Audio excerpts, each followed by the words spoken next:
beaucoup avoir un pianoforte, c'est l'ancêtre du piano. Mais il faut avoir de la place et là, je pense que ma femme et mes enfants commencent à pousser des limites. La neuroergonomie, c'est l'étude du cerveau dans la vie de tous les jours. En fait, c'est une réponse à certaines limites des neurosciences et aussi du facteur humain. Parce que finalement, quand on s'intéresse à des opérateurs tels que des pilotes, par exemple, l'approche traditionnelle française est très subjective, voire parfois quasiment psychanalytique. Ce qui est intéressant, on pose des bonnes questions, on va sur le terrain, mais on ne sait pas ce qui se passe dans le cerveau. Et de l'autre côté du spectre, vous avez les neurosciences. Là, on va très très loin dans la compréhension du cerveau, mais le sujet, il est dans des tâches très simples, très loin de la vie de tous les jours. C'est des ronds, des carrés, des bips, des boups. Parce qu'on s'intéresse vraiment au cerveau dans ces conditions-là. Et du coup, la neuroergonomie, c'est se dire est-ce que je ne peux pas utiliser finalement les outils et les théories des neurosciences et les appliquer à des questions de la vie de tous les jours et aller en dehors du laboratoire, notamment avec des capteurs d'imagerie portable. La neuroergonomie plus IA, c'est ce qui nous permet d'aller plus loin dans la compréhension du fonctionnement cérébral, parce que certains outils vont nous permettre de bien modéliser toute la dynamique cérébrale, les réseaux cérébraux, comment ils communiquent entre eux. Donc ça, c'est déjà une première brique. Et puis après, nous, une fois qu'on a compris pourquoi le stress ou comment le stress pouvait affecter le cerveau, rendre sourd un pilote, l'idée c'est ce qu'on ne peut pas développer, ce qu'on appelle des technologies neuroadaptatives qui vont mesurer l'état du pilote en temps réel par des techniques d'apprentissage formelles, dire tiens le pilote il est sourd, il est stressé, etc. pour pouvoir en temps réel adapter le cockpit par exemple. Comme tous les chercheurs, je rêve à ma prochaine manip.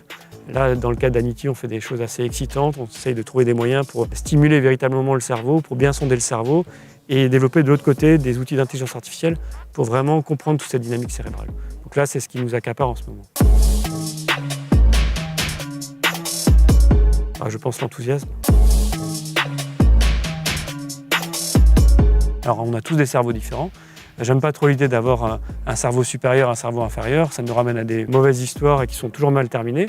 Nous sommes tous différents, les musiciens ont des cerveaux différents. Toujours est-il que les pilotes ils sont sélectionnés pour le job qu'ils ont à faire. C'est-à-dire qu'il faut qu'ils aient des très bonnes capacités d'attention, des capacités de mémoire assez importantes et aussi une aptitude à faire face au stress, à garder leur capacité de raisonnement intacte sous forte pression.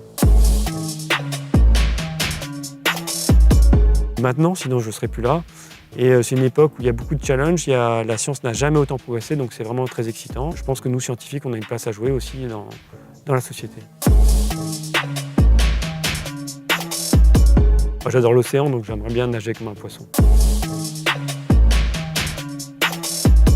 Et pour étudier le cerveau des pilotes, on va utiliser cette méthode que l'on a développée en neuroergonomie qui consiste à commencer par des manips très fondamentales en laboratoire, dans des IRM, mais on va quand même réussir à intégrer une sorte de simulateur de vol simplifié dans l'IRM et créer du stress, créer des situations compliquées. Et là, on va avoir une belle image de ce qui se passe dans le cerveau. En revanche, le cerveau, c'est pas la vraie vie. Il n'est pas face au vrai stress d'un vol. Donc c'est pour ça qu'ensuite, on va prendre des capteurs d'imagerie cérébrale portables, on va aller en simulateur de vol, et là, on peut commencer à mettre le pilote dans une situation un peu plus complexe, et on va aller jusqu'en conditions réelles de vol, mettre le pilote face à des vraies décisions, face à la vraie vie, et on va enregistrer son cerveau. Je dirais pas un livre, je dirais une bande dessinée. En fait, je suis fan de Corto Maltese. Je trouve que c'est un personnage très romantique, qui se bat, qui va jusqu'au bout de ses rêves, et c'est un personnage que j'aime beaucoup.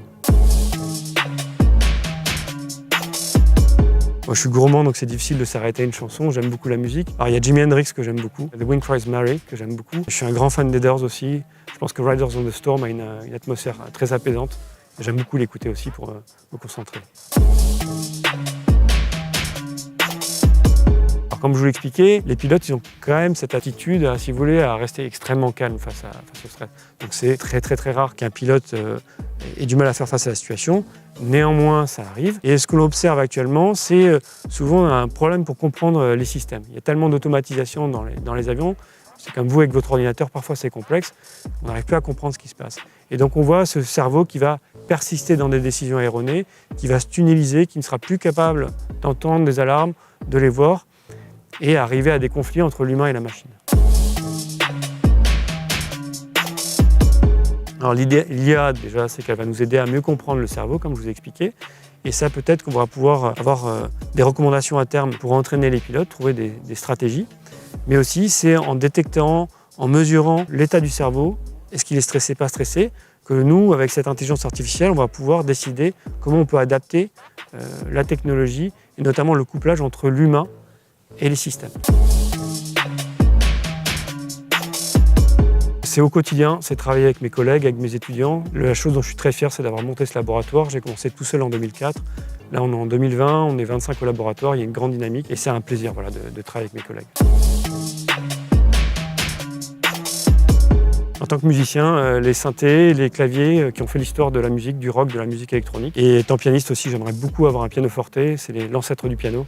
Mais il faut avoir de la place et là, je pense que ma femme et mes enfants commencent à pousser des limites.